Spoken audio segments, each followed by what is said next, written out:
Dans cette vidéo, on va déterminer l'ensemble E des points M d'affixe Z, tels que grand Z, ainsi défini, soit réel. On va déterminer cet ensemble en utilisant une méthode géométrique. On définit les points A d'affixe 1-i et B d'affixe -2 plus 3i. Les affixes de ces deux points sont les nombres complexes qui annulent respectivement le numérateur et le dénominateur de grand Z. Grand Z est un quotient. Donc grand Z existe si et seulement si son dénominateur est non nul. Grand Z existe si et seulement si Z est différent de -2 plus 3i. -2 plus 3i est l'affixe du point B.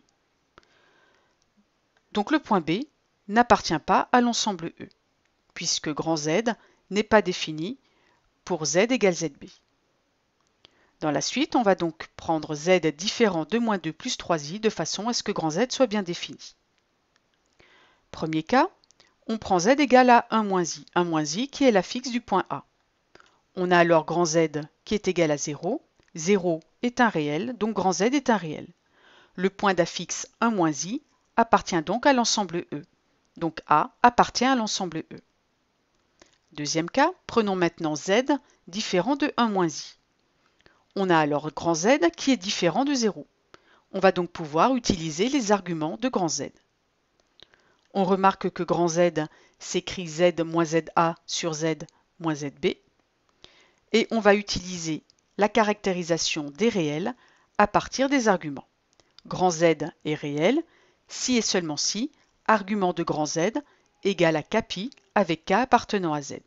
Donc grand Z est réel si et seulement si argument de Z moins ZA sur Z moins ZB égale Kpi avec K appartenant à Z. D'après le cours, on sait que argument de Z moins ZA sur Z moins ZB est égal à l'angle orienté BM AM. Et cet angle orienté est aussi égal à l'angle MB MA. M appartient donc à la droite AB. Mais attention, pas toute la droite AB. Cet angle n'est défini que si les deux vecteurs MB et MA sont non nuls. Autrement dit, il faut que M soit différent de B et M soit différent de A. M appartient donc à la droite AB, privé du point A et du point B. Mais privé du point A, on était dans le cas Z différent de 1-i, donc c'est normal de dire privé du point A. Et privé du point B, on a dit dès le début que B n'appartient pas à l'ensemble E.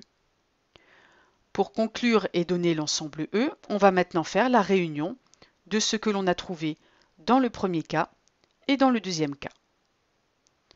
L'ensemble E, c'est la droite AB privée du point B.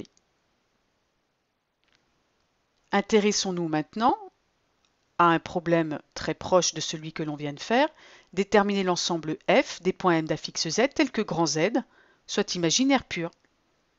C'est presque le même raisonnement, en tout cas au niveau de la rédaction c'est la même chose. On définit les points A et B. Grand Z existe si et seulement si son dénominateur est non nul. Et donc, on sait déjà que B n'appartient pas à l'ensemble F. Et pour la suite, on prend Z différent de -2 plus 3i.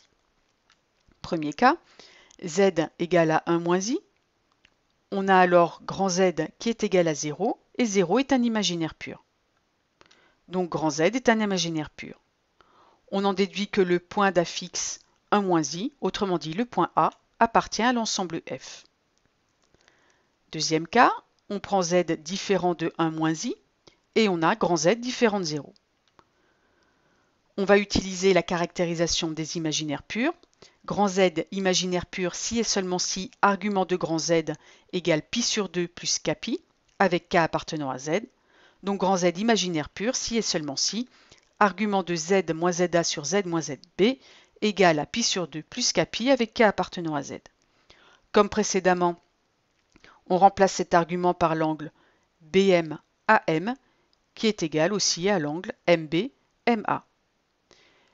Ce qui équivaut à M appartient au cercle de diamètre AB et comme précédemment, privé de A et de B.